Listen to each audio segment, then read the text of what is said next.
मेरी आप बीती जिसे सुनकर आपको बहुत मजा आने वाला है। मेरी शादी वाले दिन मेरा नौजवान देवर बहुत खुश था।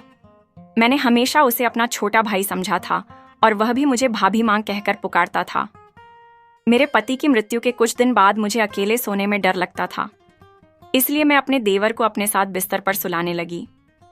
सर्दियों की रातें थीं और एक ही बिस्तर में अपने देवर के साथ सोना मुझे बहुत अजीब सा लगता था। मेरा देवर शायद मुझे बहुत पसंद करता था, लेकिन मैं उससे उम्र में भी काफी बड़ी थी। लेकिन मेरा देवर बिल्कुल जवान लड़के जैसा लगता था। मेरे पति की मृत्यु के बाद मैंने बहुत मुश्किल से गुजारा किया था, लेकिन मैं कब तक इस तरह जीविका चलाती। उस रात मैंने सोचा कि एक बार अपने देवर को आजमा के देखती हूं। आधी रात को मैंने उसे हिलाकर देखा। वह गहरी नींद में था, लेकिन जैसे ही मैंने उसे छुआ, मेरी आंखें हैरत से फटी की फटी रह गईं। मेरे पति की मृत्यु को अभी 2 दिन ही हुए थे। मेरे घर में मेरे सास ससुर और नंदी भी नहीं थी। मेरे पति का इस दुनिया में अपने छोटे भाई के अलावा और कोई नहीं था। रोहन की उम्र भी ठीक थी।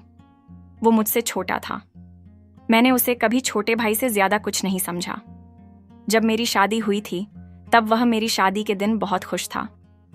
वो कहता था कि उसे नई मां मिल गई है। लेकिन मेरी मां मुझे हमेशा समझाती थी, बेटी, तुम्हारा देवर तुम्हारा बेटा नहीं है, इससे दूरी बनाए रखना। थोड़े समय बाद वह बड़ा हो जाएगा, फिर तुम्हें उससे पर्दा करना होगा। इसीलिए अभी से उसे आदत डालो कि वह तुम्हारे कमरे में बिना अनुमति ना आए। मैंने कई बार देखा है कि तुम्हारा देवर बिना वजह तुम्हारे कमरे में आता जाता है। बेटी, तुम्हें ऐसा नहीं करना चाहिए। तुम एक शादीशुदा लड़की हो। तुम्हें अपने पति और घर वालों की भी परवाह करनी चाहिए। मैं अपनी माँ की बात सुनती तो मुझे लगता कि वह रोहन के बारे में गलत सोचती हैं। एडा 11, इसलिए मैं उनकी बातों पर नाराज हो जाती थी। लेकिन जब मैं बेसहारा हो गई, मेरे पति इस दुनिया से चले गए, तो मेरी आंखों से आंसू बह रहे थे। मैं सोच भी नहीं सकती थी कि वह मुझे अपने भाई के साथ छोड़कर चले जाएंगे। मेरी जिंदगी मुश्किल में पड़ गई थी। रो रो कर मेरा बुरा हाल था। रात के 12 बजे गए थे। मेरा देवर रोहन अभी तक घर नहीं आया था। शायद वह अपने रिश्तेदारों के साथ व्यस्त था। मेरा दिल इस बात से संतुष्ट था कि अगर वह घर नहीं आता तो यह अच्छी बात है, क्योंकि अगर वह घर आ जाता तो मुझे असहज महसूस होता। मुझे बार बार अपनी माँ की बातें याद आ रही थीं। तभी इस बड़े घर के दरवाजे पर दस्तक हुई। मेरा दिल उछल कर गले में आ गया। मैंने सोचा पता नहीं कौन होगा, लेकिन बाहर से रोहन की आवाज आई, भाभी दरवाजा खोलो। मैं हूं। मैंने डरते डरते दरवाजा खोला। आज ये घर मुझे जंगल जैसा लग रहा था। रोहन मुझे एक छोटा सा भेड़िया लग रहा था। पता नहीं क्यों मैं उसके बारे में इतना बुरा सोचने लगी थी। भाभी, आपने खाना खाया? उसने मासूमियत से पूछा। उसकी नजरें झुकी हुई थीं और उसके हाथ में एक थैली थी। थैली में चावल थे जो होटल से लाए हुए लग रहे थे। उसने एक प्लेट में चावल डाले और मेरे सामने रख दिए। भाभी, मुझे खाना बनाना नहीं आता। मैं आपके लिए बाहर से खाना लाया हूं। आप खा लीजिए, वरना आप भूखी मर जाएंगे। मैं अपने भाई के बाद अपनी माँ को नहीं खोना चाहता। रोहन की आंखों में भी आंसू थे। वो मुझे माँ कह रहा था, लेकिन मेरी थी भाभी। आपको चिंता करने की जरूरत नहीं है। मैं आपका सहारा बनूंगा। आप इस घर से कभी मत। माँ की बातें मेरे दिमाग से नहीं निकल रही। जाना। वो बहुत भावुक बातें कर रहा था, लेकिन मेरे मन में कई आशंकाएं घूम रही थीं। फिर उसने एक अजीब बात कही, भाभी, आप इस कमरे में सो जाइए। दूसरा कमरा तो छत के पास है। मुझे लगता है कि आपको छत वाले कमरे में नहीं रहना चाहिए। अब तो सबको पता है कि हमारे घर में भाई की मृत्यु हो गई है। कोई भी बुरी नीयत से हमारे घर आ सकता है। मैं हैरान थी कि रोहन इतनी छोटी उम्र में ऐसी बातें क्यों कर रहा है। क्या किसी ने उसे कुछ कहा था? लेकिन उसकी बातें मुझे ठीक लगी। मैं उसके कमरे में चली गई। रोहन का कमरा दूसरी तरफ था, जबकि मैं और मेरे पति छत के पास वाले कमरे में रहते थे। मुझे बहुत अजीब लग रहा था। आज पहली बार मैं अपने कमरे के अलावा किसी और के कमरे में आई थी। लेकिन जो कुछ मैंने रोहन के कमरे में देखा, उसने मेरी आंखें फटी की फटी रहने पर मजबूर कर दी। कमरे का दरवाजा बंद करते ही मेरी नजर एक ऐसी चीज पर पड़ी जिसने मेरे होश उड़ा दिए। वैसे तो वह जवान लगता था, लेकिन मेरी माँ की बात सही थी। रोहन जो कुछ कह रहा था वह एक बड़ा और समझदार आदमी कह सकता था। उसके कमरे में मेरा जेवर देखकर मेरा दिल खटक उठा था। यह सब रोहन के हाथ कैसे लग गया? ये बहुत मैंने उसे तालों में छुपा कर रखा था।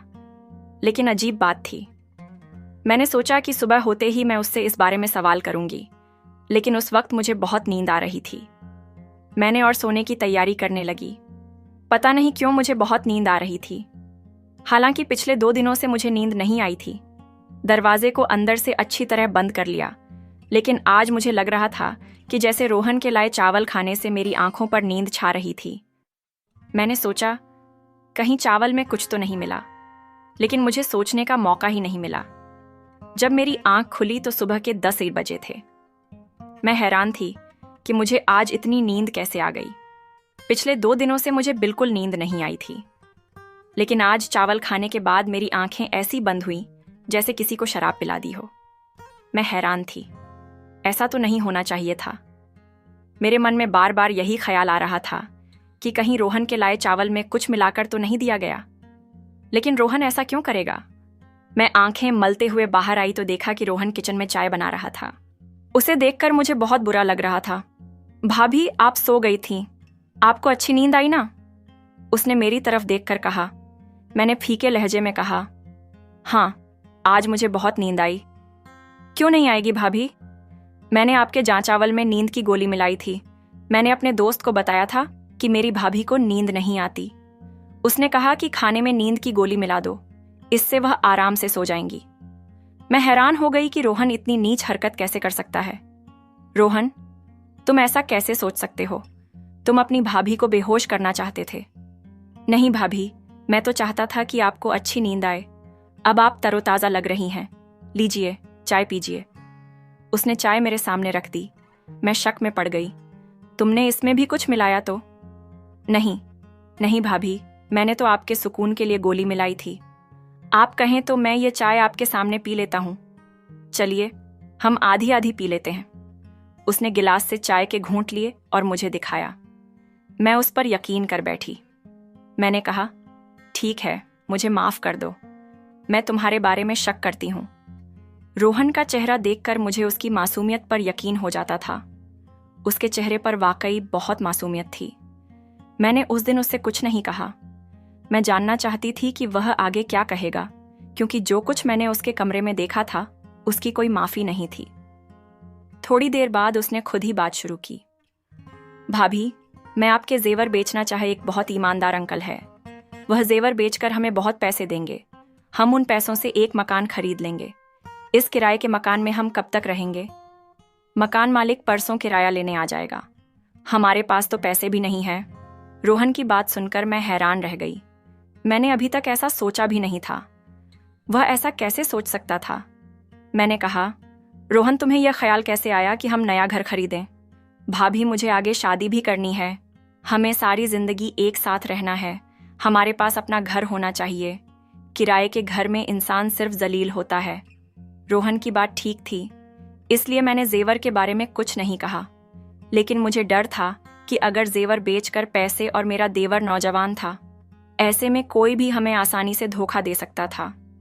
मैंने सोचा कि इस बारे में अपने मायके वालों से सलाह लूं। मैंने उनसे कहा कि मैं जेवर बेचकर घर खरीदना चाहती हूं, लेकिन उन्होंने कहा, घर खरीदने की जरूरत नहीं है। तुम अब बेवा हो चुकी हो। तुम्हें हमारे घर आना होगा। मैं उनके घर नहीं जा सकती थी। मैं जानती थी कि मेरे भाई अपनी पत्नियों के गुलाम हैं। वे अपनी बेवा बहन को कभी सहारा नहीं देंगे। जिंदगी भर उनके सहारे नहीं रहा जा सकता। यह अच्छा मौका था। मैं अपने जेवर बेचकर घर खरीद सकती थी। मेरे पति ने मेरे लिए बहुत सारा जेवर बनवाया था, लेकिन अपने भाइयों की नीयत देखकर मैंने जेवर बेचने का इरादा कर लिया। मैंने रोहन से कहा, तुम चाहो तो जेवर बेच दो। मैं अपने मायके वालों के रवैया से निराश हो चुकी थी। रोहन ने अपने उस अंकल को जेवर दे दिए।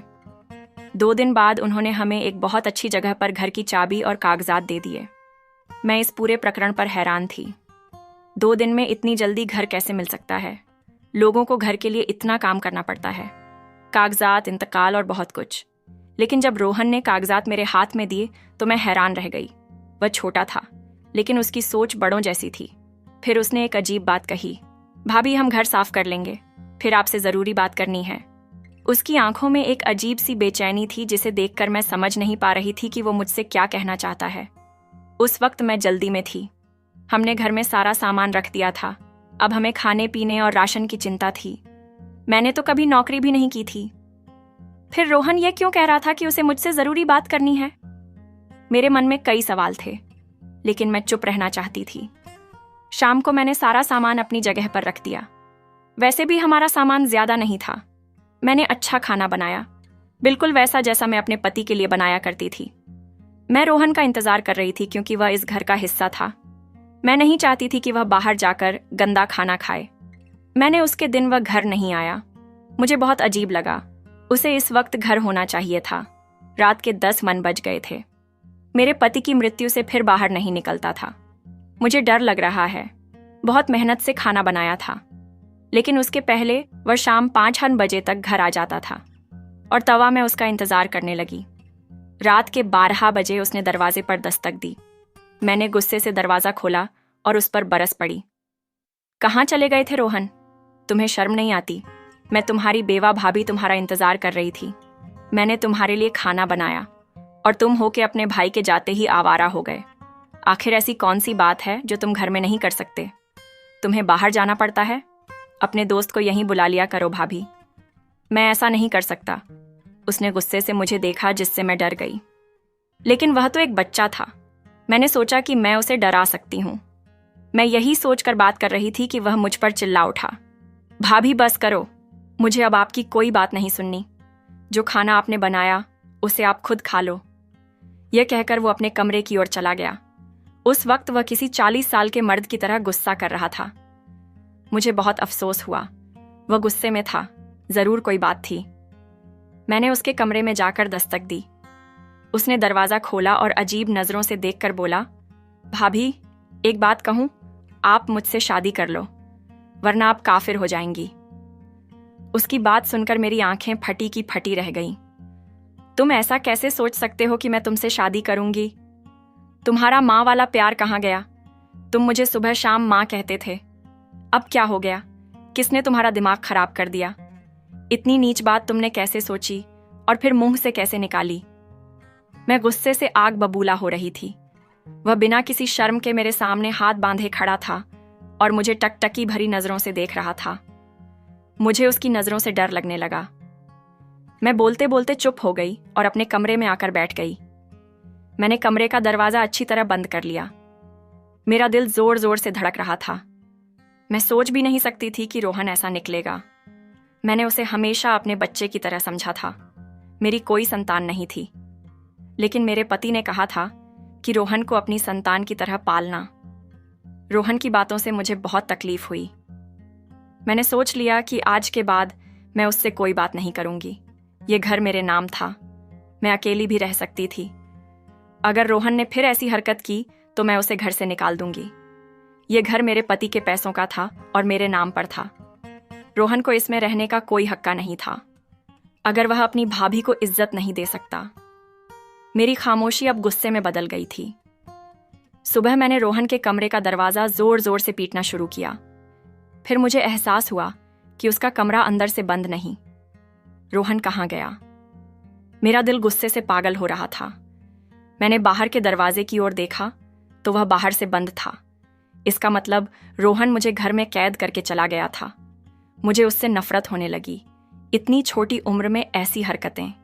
मैंने दरवाजा खोला तो कमरा खाली था।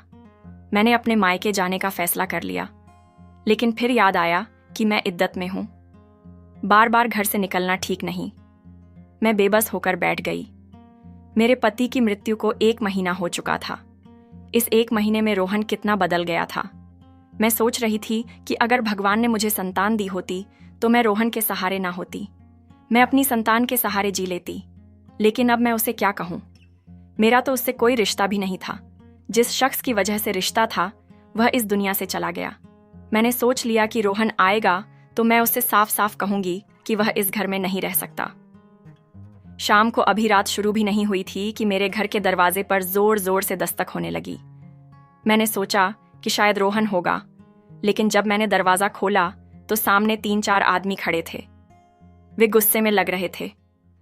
उनके चेहरों पर दाढ़ियां थीं, जैसे वे धर्म के ठेकेदार हों।